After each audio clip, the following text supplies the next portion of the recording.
اللہ سبحانہ و تعالیٰ قرآن میں فرماتے ہیں کہ انسان زمین پر اکڑ کر چلتا ہے، مصائب ٹلنے کے بعد شرک کرتا ہے اور کامیابی پہ اپنی ہنرمندی کا دعویٰ کرتا ہے۔ اکڑ کے چلنے سے مراد یہ ہوتی ہے کہ انسان کو یا اپنے نسب پر، یا اپنی نیکیوں پر، یا اپنے علم پر، یا اپنی طاقت پر، یا اپنے بیٹوں اور پوتوں پر، یا اپنے مال مویشیوں پر، یا اپنی جائیداد پر کبر ہوتا ہے۔ وہ سمجھتا ہے کہ میں بڑا طاقتور ہوں، میں قوت والا ہوں۔ حالانکہ اللہ تعالیٰ کی سنت یہ ہے کہ اللہ نے کسی کبر کرنے والوں کو معاف نہیں کیا، اسے زمین دوز کر دیا، سزا دی۔ فرعون کہاں ہے؟ شداد کہاں ہے آج؟ ابو جہل کہاں ہے آج؟ نمرود کہاں ہے آج؟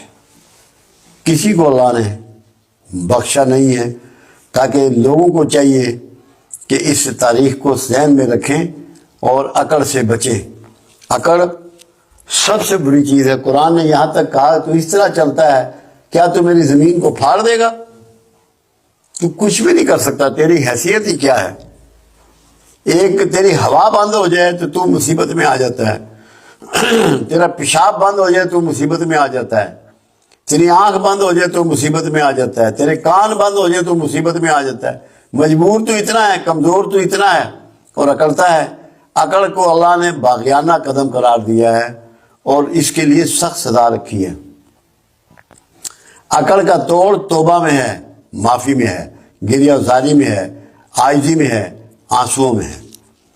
پھر ایک بات اور کرتا ہے، جب بندہ کہیں پھنسا ہوتا ہے تو اللہ کی منت، سماجت، ترلے، رونا، آوزاری، گریہ کر رہا ہوتا ہے، اور جب اس کی مصیبت ٹل جاتی ہے کہتا ہے میں نے فلاں چلاکی کی، میں نے فلاں ٹیکنیک استعمال کی، میں نے یہ ہنر استعمال کیا، میں نے یہ حکمت آزمائی، فلاں بندے سے فائدہ اٹھایا۔ حالانکہ یہ اللہ کرتا ہے، یہ شرک میں آتا ہے۔ جب وہ غیر اللہ کی مدد سے کامیابی کا دعویٰ کرتا ہے کہ میرے مصائب ٹلے ہیں، مصائب میرے ٹلنے کے بعد وہ شرک، اس کو شرک میں لیا اللہ نے۔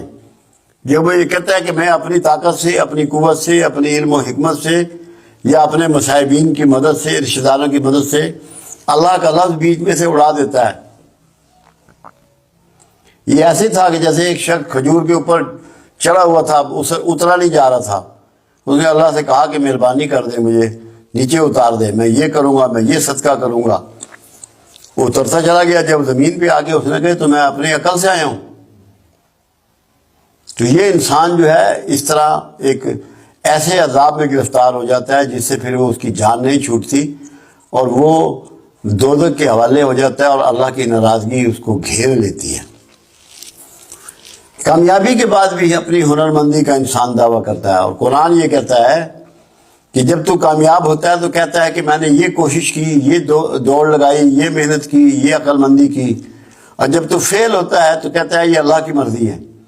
ناکامی تو میرے سر تھونپتا ہے اور کامیابی تو اپنے سر تھونپتا ہے۔ یہ جرم ہے کہ اللہ کو مورد الزام ٹھہرانا کہ نقصان تو پہنچانے والا ہے، تکلیف تو پہنچانے والا ہے، اور کامیابی میں اپنی ہنرمندی سے استعمال کرتا ہوں۔ یہ بغاوت ہے، یہ وہ نقصان ہے جس کی وجہ سے انسان ہمیشہ خسارے میں رہتا ہے، اور کبھی نہ اس کو سکون ملتا ہے، نہ اطمینان ملتا ہے، نہ حقیقی کامیابی ملتی ہے، نہ اس سے اللہ راضی ہوتا ہے، نہ اس سے رسول اللہ راضی ہوتے ہیں صلی اللہ علیہ وسلم۔ اس میں بچنے کی راستہ دو ہی ہیں، عجز و انکساری، کثرت معافی، کثرت توبہ، صدقات، اور موت کو یاد